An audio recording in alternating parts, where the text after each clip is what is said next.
A once united family now is falling apart before the world's eyes.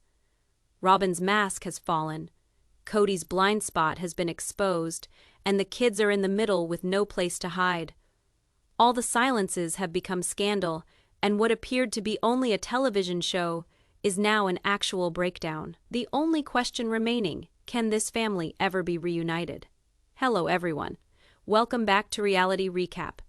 It was the sort of moment reality television rarely catches, raw, unvarnished, and brimming with a silence that was louder than any words could be. Aurora Brown, quiet, compliant daughter that she was, who never courted the limelight, went by the cameras as if they didn't exist.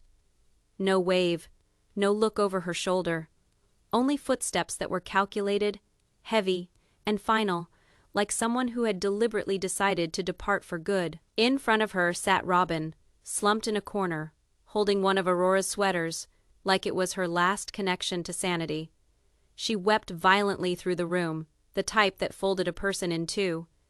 This was not the serene peacemaker that fans had grown accustomed to. This was a mom losing her grip in real time.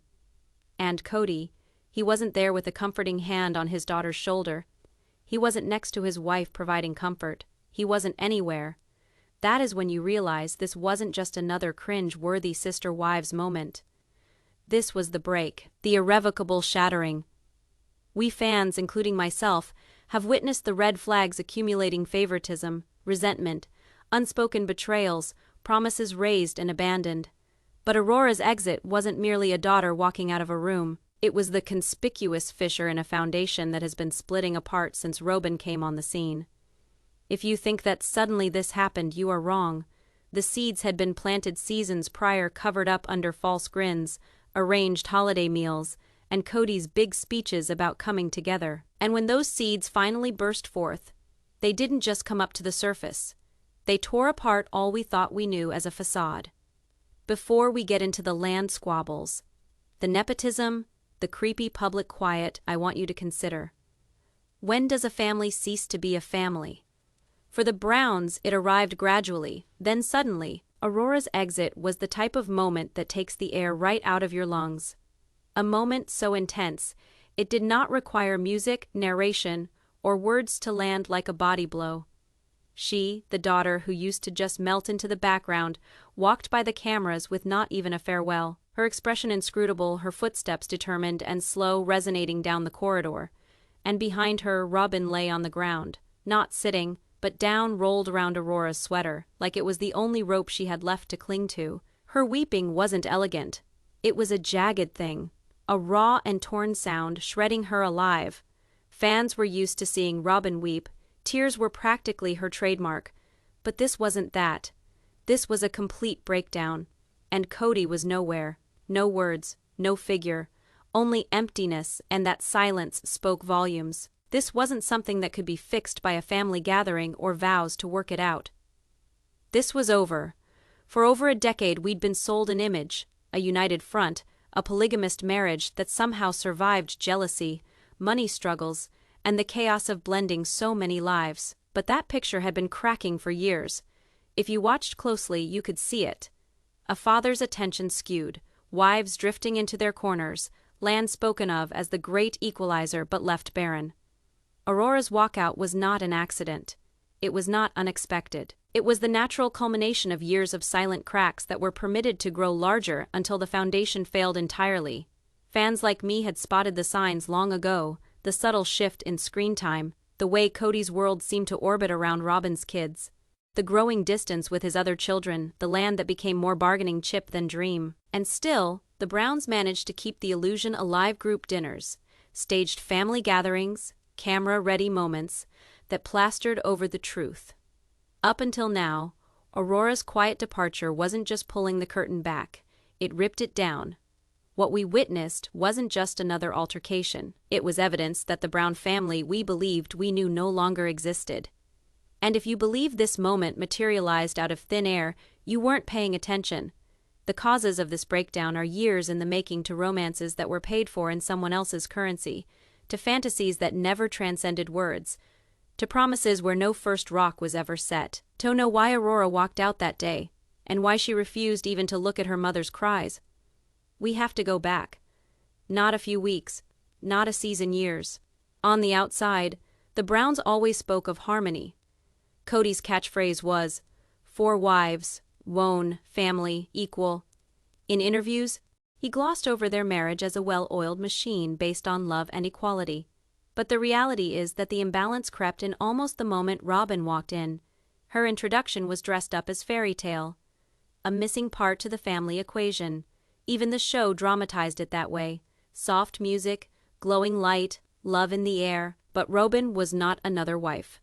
This was the wife dynamic Christine, Janelle, and Meri attempted. They grinned for the cameras. They accepted Robyn as if she were part of their family, but they felt the imbalance long before fans realized what was happening. Cody's time, his attention, his enthusiasm started leaning toward Robyn and her kids. It wasn't merely the holidays. Daily interactions that once drew all of them together soon became rote recitals of family togetherness, words uttered more to sustain a pretense than to describe reality. When Christine finally broke her silence and described feeling invisible, her words floated into the breeze. Janelle's down-to-earth practical wisdom was sidestepped if it did not align with Cody's, and increasingly Robyn's vision. And Meri, following the catfishing controversy, was kept at arm's length. She wasn't explicitly turned down, but worse, neglected. Then there was Coyote Pass, Cody's sweeping vision of bringing everybody together. The idea was that every wife would have her own house on communal land, proximate enough for family gatherings, distant enough for space. It was to be a fresh start, testimony that in spite of the fissures, the Browns had a future. In theory, it was flawless. In practice, the dream went into neutral. Year by year, delays piled up. Projects changed, deadlines vanished, and the same old excuse always recurred. We just need more time. And time only spoke the truth. Nothing was moving ahead. The land was less a mutual dream and more of a prop. Something Cody'd mention any time conquered began to fray. Christine, on her vacant lot, broke down in tears to admit that she couldn't imagine living there anymore. Janelle, with calculator at the ready, attempted to deconstruct the figures, only to find herself running headlong into the same obstacle course of delays and avoidance. Meri held out in hope and silence, waiting for a future she must have known in her heart was never arriving. In the meantime, Robyn's family remained unaffected by the tempests. Stable, sheltered, isolated. By the time the wives started stepping back, the truth was evident. Coyote Pass's dream wasn't lagging behind, it was decaying. And with it, loyalty that had once held them together was silently disintegrating. The actual question wasn't whether collapse would happen, it was when Coyote Pass promise or prison. Right from the beginning, when Cody first set foot on that desert Arizona soil, he marketed it as the antidote to all troubles, jealousy, quarrels, ill temper. Every wife would have her house, but apart so that they could remain close enough for Sunday lunches, holidays, and kids who could play freely between homes. It was not merely real estate, it was marketed as promise. The wives pretended at first when Christine went to her designated lot. She smiled on cue for the cameras, but her eyes spoke otherwise. She later confessed that she couldn't imagine herself living there. Not on that ground. Not in a home that wasn't there yet.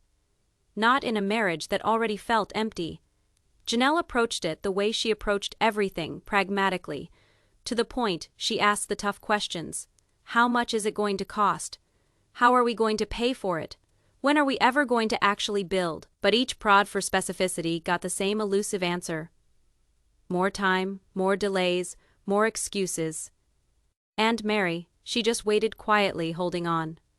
Even as years passed and no foundations were ever laid, she waited, grasping a dream long since turned into a mirage.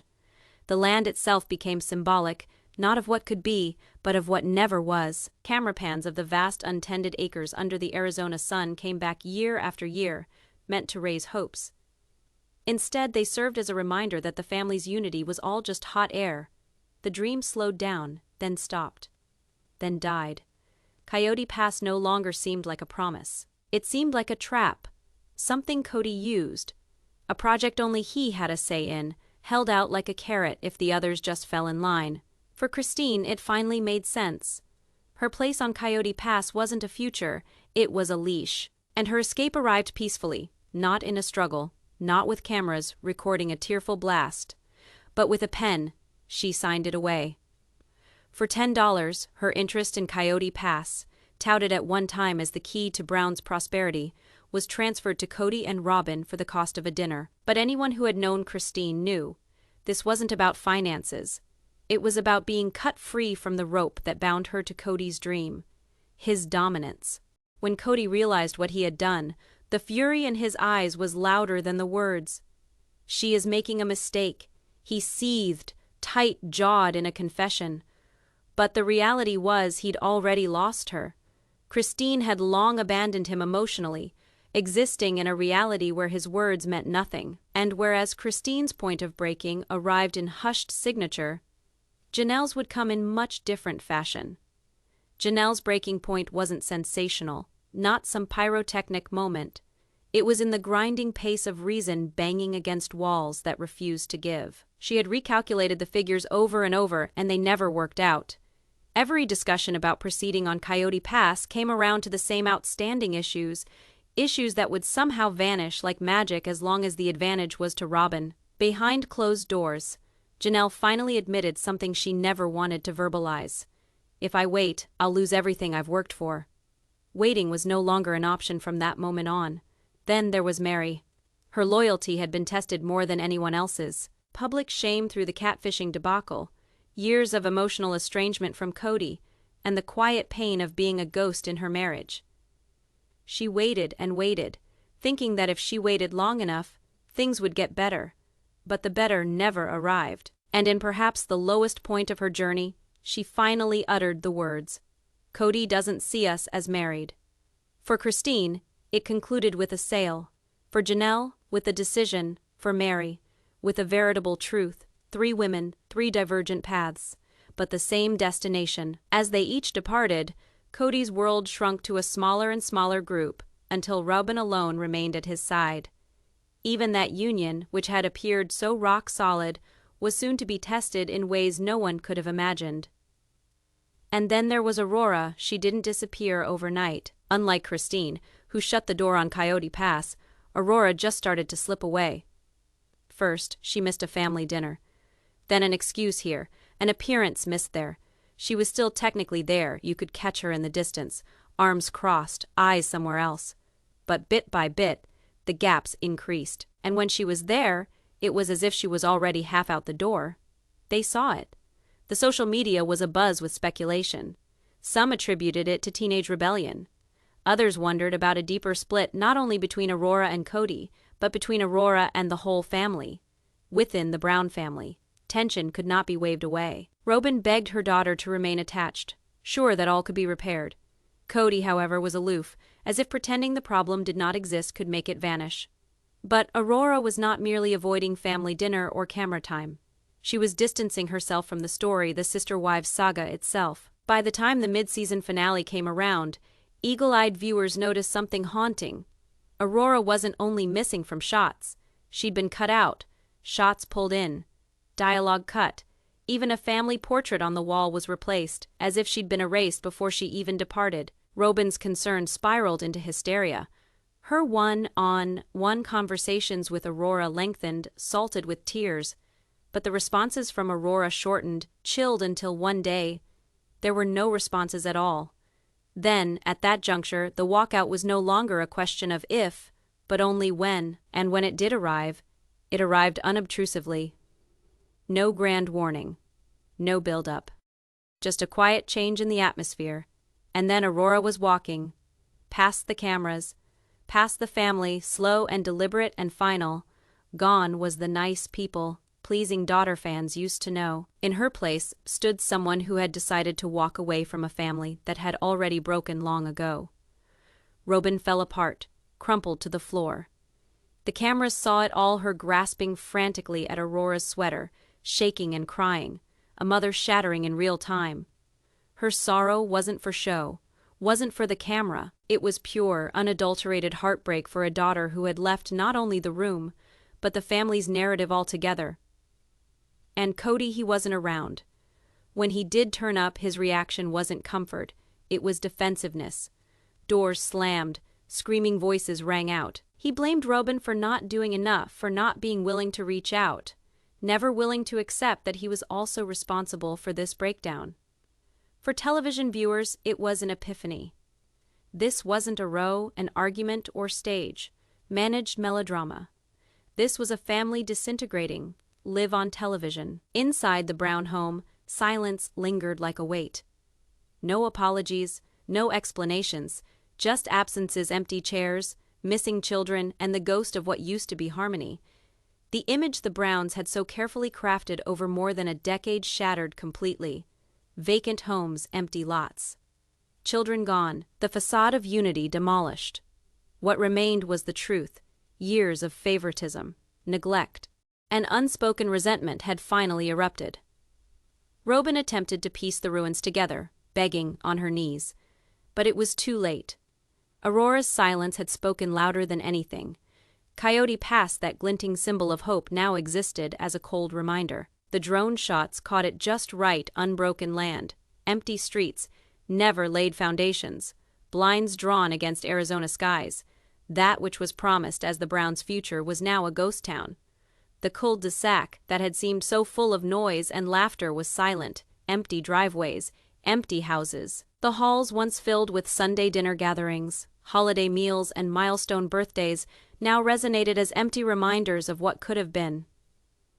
Aurora's last walkout, Robyn's hysterical crying, and Cody's defensiveness had left the family broken beyond fixing. Christine, Janelle, and Meri had all departed. What was left was just Cody and Robyn, the remaining two individuals from what was a family united by common goals and perceived equality. But even that couple was starting to fracture. Robyn, whose solidity of character once anchored the family, was now bearing the weariness and doubt of a woman who understood she couldn't keep the facade of togetherness on her own. Cody, sitting next to her in body at least, was more concerned with rationalizing decisions of the past than with creating any future. To audiences, it was irrefutable. The Browns weren't just disintegrating, they'd been lost for years. The love, time, and respect were all out of balance years ago. The proof was all around: vacant homes, shuttered property, missing children. What had seemed like an unshatterable plural marriage had ended quietly, agonizingly, and irreparably. And fans couldn't help but wonder, was it Cody's favoritism of Robyn and her children? The unspoken resentment among the wives? Or his inability to evolve when the first cracks had shown up? For over a decade, the Browns had ridden out scandal, betrayal, and public examination. But nothing can endure decades of disproportion and silence. The last photo, years after cameras had stopped rolling, spoke volumes: empty houses, vacant lots, and the silent vanishing of a daughter who had decided to leave on foot. The family that millions of television viewers had seen for more than a decade was no longer there. Perhaps finally, reality had caught up with the soap opera everyone had been watching. Aurora's rebellion caused waves within the household, more than anyone could have predicted. Her disappearance wasn't an empty seat. It was a void that caused every flaw, every tension to become impossible to neglect. Robyn struggled to keep things under control, but the fissures were glaring. Discussions that used to glide so effortlessly now contained forced pauses, carefully guarded sentences, and an icy undertow of dread. Each sentence was like a bomb waiting to explode. The other wives, meanwhile, stepped away from the spotlight. Christine was firm and unshaken. Selling her Coyote Pass lot had never been about money. It was a statement. Janelle, once the family's voice of reason, grew distant, her patience finally worn thin, and Meri's quiet retreat left the spaces she once filled with warmth hauntingly empty. Within the remaining home, the emotional toll was insupportable. Little squabbles now became hours. Long fights, minor inconveniences bore the weight of years of neglect and favoritism. Aurora's departure caused a ripple effect on everything. Dinner tables devoid of laughter, hallways filled with solitary footsteps, living rooms where emptiness overwhelmed every other noise. Fans noticed it right away. Twitter and Instagram blew up with theories and analysis. Footage of Aurora being absent at parties, birthdays, and other events, Robyn sobbing over empty hallways, and Cody's angry tirades went viral. The master plan that TLC had woven for more than a decade was being deconstructed before everyone's very eyes. The message was unmistakable: The Browns weren't just falling apart. They were coming apart. Every silence, every vanishing, every unspoken anger diffused like cracks in glass and had the potential to shatter it all. And caught in the middle were the children. Aurora's departure was only the start. While the grown-ups bickered, retreated, and attempted and failed to scrape together what was left, the kids were left to navigate a shattered world with no structure. They weren't innocent bystanders. They were active players in a failing home. School events turned into battlegrounds. Birthdays that should have been celebrations became subtle competitions for attention. Even short sibling visits carried tension as years of unspoken grievances surfaced in every interaction. Cody's unequal affection only heightened the wounds. With Robyn's children, he was present, engaged, devoted. With the others, his time was short, his interests scattered. The contrast was stark, noticeable even to television viewers at home. To the children, it was confusing to some, rage-inducing to others, but impossible to deny to all. Moments which were supposed to be joyful were now laced with sorrow. A brother gazing out at a vacant driveway, listening for voices that would never be there. A Christmas dinner packed with laughter, with another child pushing food around on their plate, unseen in what had once been a family dinner. Aurora's choice then became the marker, a quiet sign to her siblings that their life as they had known it was shattered beyond repair. Dinner table discussions were not about food or vacation travel anymore. They had become subtle tests: who was important, who was in charge, who could be trusted to protect them. And the fans saw it all. Video of children sitting alone, averted stares, and tense moments of silence soon went viral. Social media wasn't peddling rumors. It was reflecting the emotional reality unfolding on screen. The kids were stuck in the middle, unable to move but deeply impacted, and the harm wasn't just emotional, it was structural. The very basis of the Brown family, which was once secured by trust and common traditions, now creaked under the pressure of favoritism, absence, and broken loyalty. Robyn's burden. Robyn had been the glue, the mediator, the one working tirelessly to hold strands fraying apart for years. But after Aurora took her leave, that became a choking burden. The cameras captured her struggling to remain calm, but behind closed doors the pressure was suffocating. She managed timetables, mediated arguments, protected her children from the frustrations, and continued to try and involve Cody in what remained of the family. Every carefully rehearsed smile she presented to the cameras was no more than a facade. One that did little to hide her fatigue, worry, and gnawing isolation underneath. The emotional labor never ceased. Endless bickering with Cody, tense confrontations with the other wives, the audience's eyes always upon her, and Aurora's absence piercing each moment, all took their toll. Every time Robyn intervened to soothe things over, it eroded her own emotional stores. Her confessions grew fewer, more unguarded, and bereft of the groomed politesse fans were accustomed to.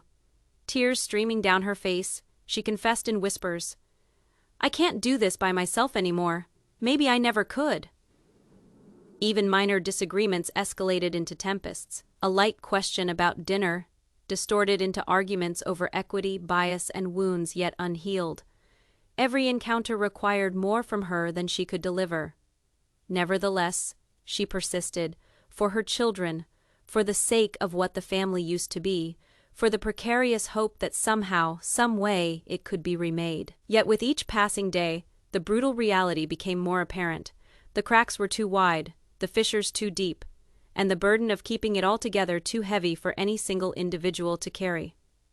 Robyn had always been a strong one, but even the best leveler has his limits, and the collapse was already devouring her capacity to hold the pieces together. Cody's blind spot. For years, Cody pictured himself as the anchor, the steady hand shepherding a plural marriage through storms, scandals, and public scrutiny. But what the cameras caught was a reality far different: favoritism, emotional remoteness, and opportunities lost to heal. His attention had never been evenly distributed, but following Aurora's departure, the disparity was glaring. With Robyn and her kids, he was attentive, engaged, and patient.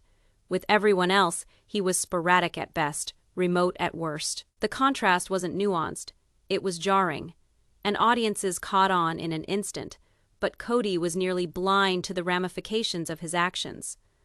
To him, the family's breakdowns were external, miscommunication, misunderstanding, or his wife's refusal to understand his point of view. Fewer times did he bother to look at his own contribution to the dissolving. In confessionals, the tension was biting. Cody talked of love, loyalty, and unity like the mere utterance of those words could force them back into being. But the series had been unveiling one reality season after season. Love is not talk, it is action, reliability, and devotion. And these were aspects where his presence was achingly unreliable. Chances to rebuild were turned into blame games. Plans for the future of the family, such as Coyote Pass, became control tools rather than chances for teamwork. Even little things, such as attending milestones in the lives of his other wives' children, were marred by inconsistency, leaving emotional wounds no apology could heal. The public and critics gradually came to acknowledge the sore reality. Cody wasn't bad, but he couldn't or wouldn't fully understand the effect of his favoritism. His blind spot wasn't personal, it was structural. A weakness that had insidiously undermined the family's foundation over the years. The message had been there all along: Cody's motives, no matter how sincere, could never take precedence over his failure to be where he was needed most. The breakdown of the family had been building for years, and it all came down to his inability to see the cracks widening around him, the public eye. The Browns' narrative had always unfolded under the harsh glare of reality television lights, but following Aurora's departure, the glare became even more vicious. Each look, each silence, each stilted interaction was scrutinized and amplified. Social media became a microscope, distilling hairline cracks years in the making into irrefutable, gaping fissures. Empty seats, overlooked milestones, and stiffened stares were picked apart mercilessly. Montages of Robyn's meltdowns, Cody's defensiveness, and Aurora's absence were replayed and replayed. Fans at this point weren't just watching yet another reality television show. They were seeing a family disintegrate before their eyes. Media coverage accumulated. Networks covered Aurora's departure around the clock, land feuds, and the apparent stress on the other family members. Headlines hummed with rumors, favoritism, abandonment, promises broken. The tightly groomed image the Browns had cultivated for more than a decade was disintegrating bit by bit. Even their own social media updates weren't immune to scrutiny. Smiling selfies were pulled apart for subtle tension. Outreaches of solidarity were interpreted as defensiveness and cover-ups.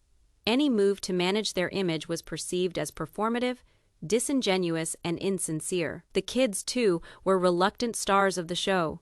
Players commented on their subtle changes in attitude, quiet gazing, forced grins, and the manner in which some appeared to draw back when the cameras were rolling. Online debates reflected the drama unfolding off camera, with viewers relating intensely to the kids stuck in the middle of the fight. The long, bountiful public attention had become a merciless mirror. No master edit could conceal the cracks now. No spin could wipe away the lopsided affections of a father or the suffocating emotional baggage Robyn bore. The judgment was clear. The Browns' private ruin had become public tragedy, and the world was not only watching, it was dissecting, judging, and chronicling every tick of their slow-motion collapse. This saga is hardly over.